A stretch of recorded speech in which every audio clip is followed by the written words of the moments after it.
Hey everybody, it's Brian with the Droid Effect, and today I'll be giving you part 1 of my NVIDIA Shield Tablet review. I'll be doing 2 parts to this because I haven't gotten the controller yet, and I want to do a separate part just on the gaming features that this tablet offers, because that's really what NVIDIA is pushing. So with part 1, we're going to be looking at just about everything else with the that you get with the tablet, minus the gaming features. So the first thing I want to talk about is build quality.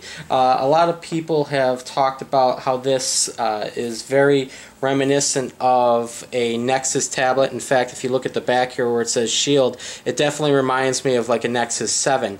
The back panel is this rubberized finish. It's kind of a fingerprint magnet, but it's grippy enough. I would have preferred something a little bit grippier, but it's not that big of a deal. You have a 5 megapixel rear-facing camera, as well as a 5 megapixel front-facing camera. Here, let's see that.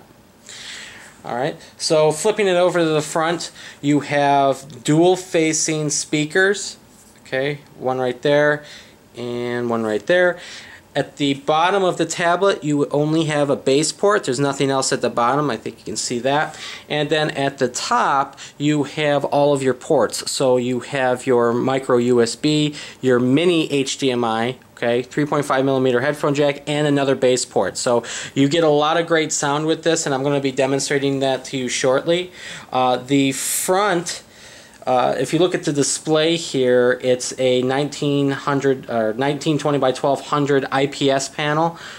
It's a very good display. It's not top of the line. The color reproduction on this could be a little bit better. When I compared it to my LG G Pad 8.3, I felt that the color reproduction on that tablet was a lot better than this. The colors tend to be a little washed out, but it's an 8-inch display. It's got a pretty beefy bezel around it, again kind of reminiscent of that Nexus 7 look and feel, but it's not too bad. It doesn't bother me at all. The one thing I will say is that the edge of the entire tablet is pretty sharp to the touch. It gives you a nice lip to kind of hold on to.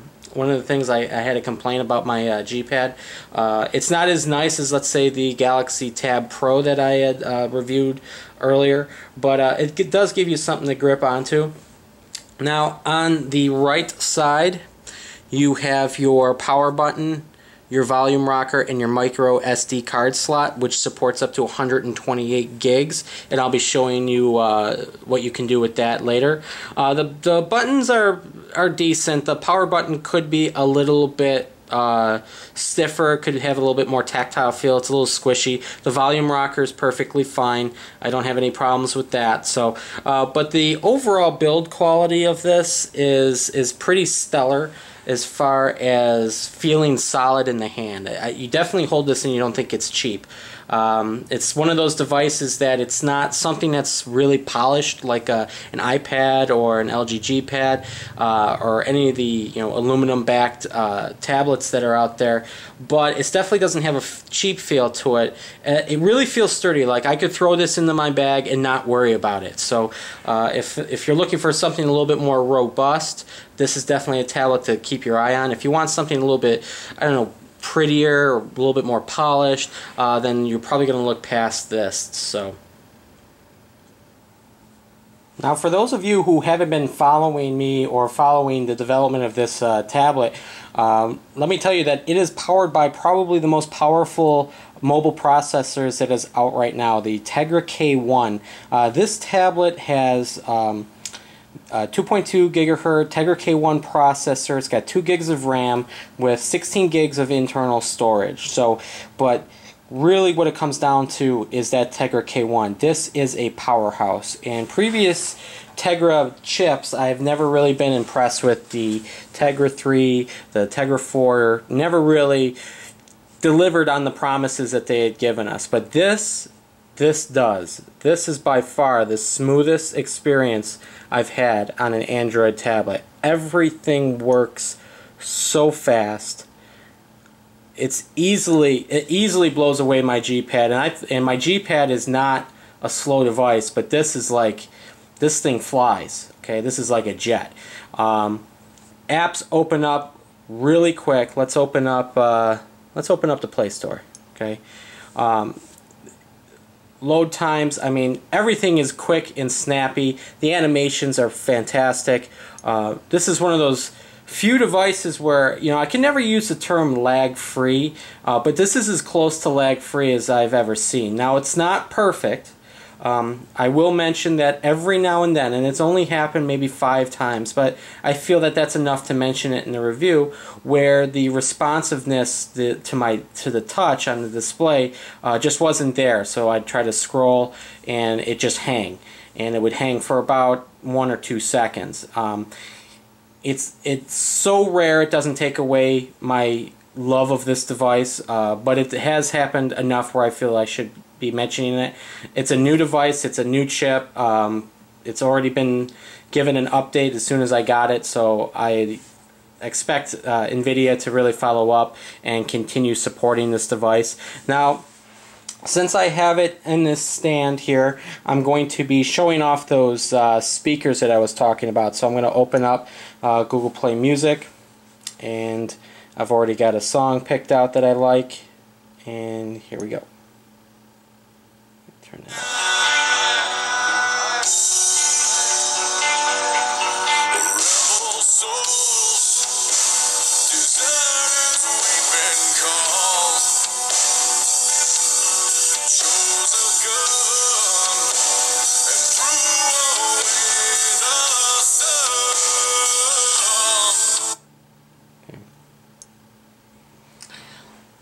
So it's tough to really get the full effect of just how well these speakers work when you're recording it. But let me tell you something. You know, I'm an HTC One guy. I think speakers should always be facing the person, not away.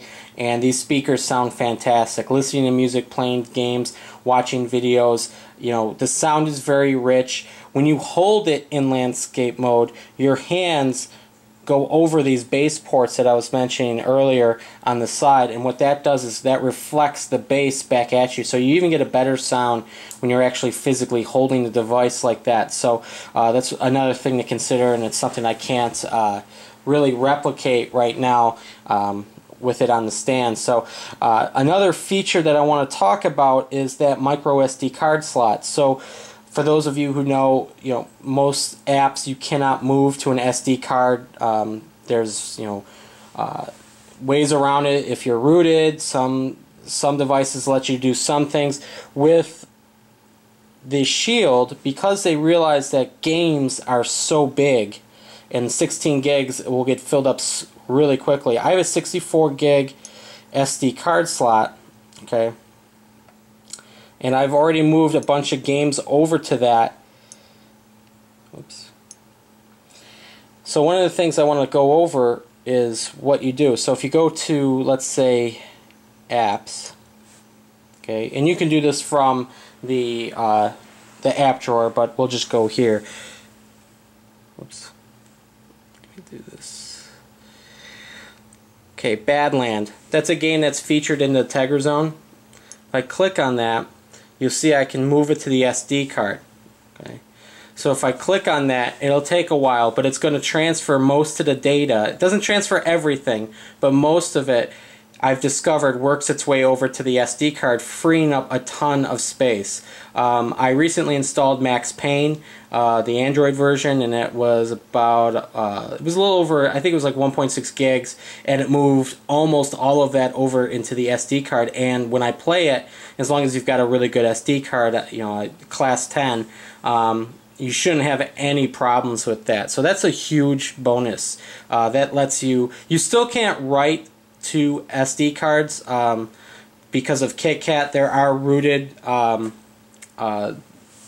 ways around that, but if you're not rooted, you still can't, let's say, create a folder to the SD card because of that security patch that they put in with 4.4.4. But for the most part, with this, if you get the 16 gig, now they are coming out with a 32 gig that's an LTE version. I'm not really interested in that. As long as I can move the data over to the SD card, that suits me just well. But if you wanted more internal storage, there is a 32 gig version coming out, so you always have that as an option. One of the things that they added to the tablet that really caught me by surprise, and it wasn't something I thought I was ever going to use, was a stylus. So, I mean, NVIDIA pushes this as a gaming device. It's really a little confusing why they would add a stylus. And just to give you a little bit of history on me, I'm not a stylus guy. I just never was interested in the Galaxy Note devices. I'm not taking away anything from the stylus. You know, people who like them, like them. For me, it was never a feature I really thought I'd end up using until I had this device. So the stylus is tucked away right here in the top right corner. All right. It's not a powered stylus. It's just a plain piece of plastic. The tip has got this little edge to it. It's not a straight point. Okay, and that is for use with their Dabbler app, and I'm going to go over that app in a second here. But one of the things you'll notice, and I've been asked this on Google Plus, is whether or not there's palm rejection on the tablet when you use the stylus, and the answer is yes. It's right here. If I take that stylus out, I get two options. So if you want palm rejection, you just click on that. Sorry, that stands in the way. Okay, so now the only thing that's going to register on the screen is the stylus. So let me show you. Okay, and it's like 1-to-1. Okay,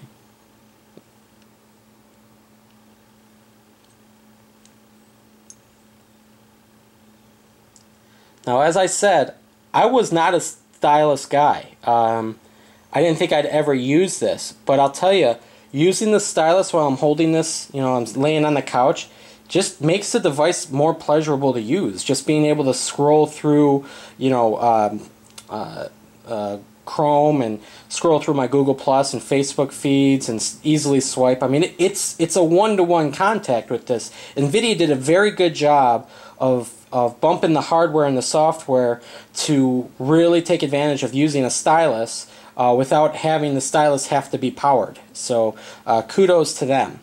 Now, I mentioned Dabbler. It's one of the apps that comes with this. Now, this is running stock Android 4.4.2. There really isn't any bloatware. There's a few apps that NVIDIA adds, you know, the hub, an app for the wireless controller that I don't have.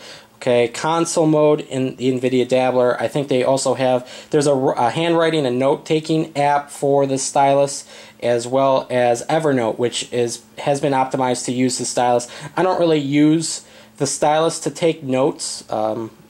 Handwriting on a tablet is kind of silly to me. I can easily swipe. I can type using this. I can use the swipe keyboard with this rather easily, but I would never really handwrite with it. So, but let's take a look at the Dabbler app real quick. Come on. There we go. Every time I push on the tablet, it slides back. It's not registering it too well. So I just kind of drew some colors, and I did paint a picture of like a beach, and I posted it on Google Plus. But let me see if I can get out of this. Okay. No, I don't want to save that. And you've got these different options that you can choose from. Okay, oil painting, things like that. So I selected this one just to give you an idea. I am by no means artistic. And this app, I wish, was a little bit more user-friendly for amateurs, because I'd like to be able to draw on this. I think that'd be nice to doodle for 20 minutes and create a nice picture. So you click on this little button and it gives you all your options right here. So I picked this one. And then if I, let's say, choose a color, and you can choose how powerful that color is here. Again, I'm not too familiar with this application. I've been playing with it, but I just don't feel like I'm any closer to understanding how to work it very well. So don't take this as a tutorial on how to use it. So it works pretty well. There's just a hint of lag with it, but definitely nothing serious. I could definitely see people using this, people who are artistic, using this app and having a lot of fun with it. So I think it is a powerful app. I've been playing with this tablet for a week now. I've played with Dabbler every day. I'm no closer to really figuring out the ins and outs of it. So sorry guys on that if you were looking for an in-depth review on the Dabbler app, you'll have to go elsewhere. But really what I wanted to show off was the Stylus. So I'm a big fan of the Stylus, and it's definitely an added bonus that I really wasn't expecting with this tablet. So let's get out of here. Speaking of the Stylus, there's one other thing I want to show you. If you look on the right here next to the multitasking button is this lasso. So okay, so with this I can take a picture and I can edit it regardless of where I am in the tablet. So I'm on the home screen, I could do this in Chrome, I could do this in YouTube, I can do this on Google Plus or any other app. If I hit that button, I'm going to get these options, and these options include a freestyle kind of select. Okay, so let me see here. Keep the tablet steady while I do this. Okay, whoops.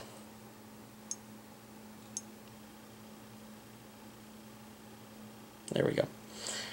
Alright, if you don't create the circle, it won't select it. So I could do whatever I want. I've basically copied this image. You've seen me do this. If you follow me on Google Plus, I had some fun with this with some particular individuals' Google Plus profile. Your other options include taking a more square. Okay. And you could take these and you can move them around. So if I wanted to, let's say, copy my clock here, and then I could resize it any way I want. The other thing that you can do is select the entire thing, the entire screen, and take a screenshot of that. But the difference between taking a regular screenshot, which you can still do with this, and this option is that you can use the Stylus. If I click on this, there you go, sorry. I can then write, and the color I chose was red, so I'm terrible at handwriting here.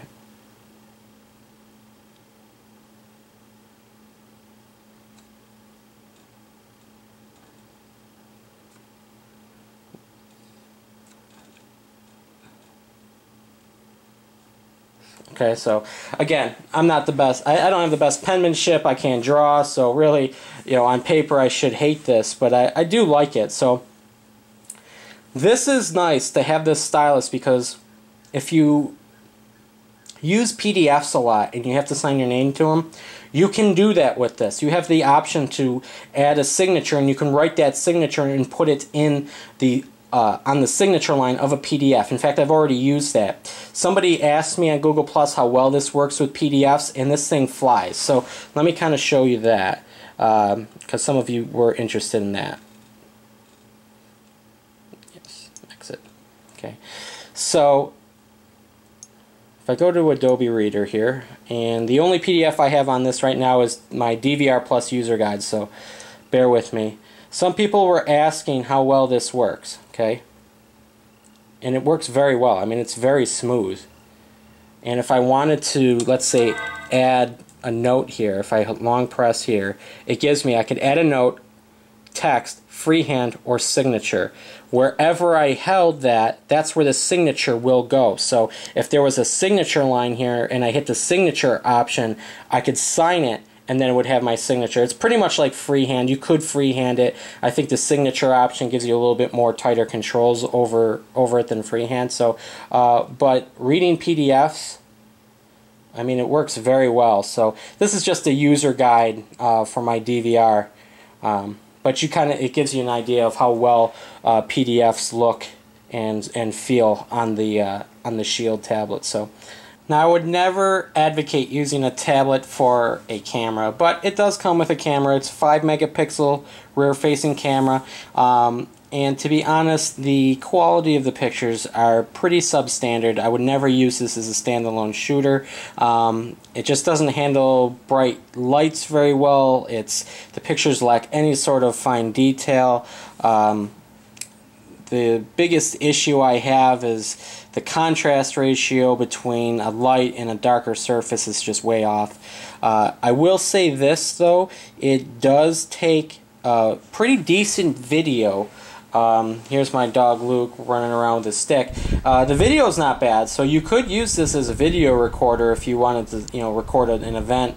I see parents using iPads and tablets all the time to record their kids at games, so you could use this for that. But as far as camera quality goes, it's pretty substandard.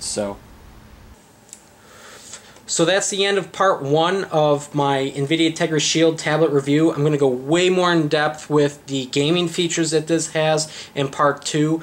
Just to kind of recap some of the things, this is an absolutely fantastic tablet. I've had no real issues with this so far. Maybe a hiccup every now and then, but this thing is blazing fast. Battery life has been very good. I've easily lasted more than a day using this with just regular tablet use. I haven't really gone in depth with the battery stats just yet, just because of the difference between using this as a regular tablet and using this as a game console. I'm going to go over that more in detail in part 2. But guys, the Tegra K1 is no joke. This is by far the smoothest operating and fastest mobile processor I've ever seen. Scrolling is buttery smooth and very responsive. This blows away any other tablet I've ever used or ever seen. That includes iPads, it includes Samsung pads, and my LG G pads. So this is your best bang for your buck if you just wanted a tablet. For $299 for the 16 gig Wi-Fi model, you cannot go wrong with this. And I'm going to talk more about pricing in part 2. But this is an absolutely stellar tablet and a must-have for any Android enthusiast, especially if you're a gaming enthusiast. And again, I'm going to go over gaming in more detail in part 2. So stay tuned for that, because I'm hopefully going to be getting my controller tomorrow.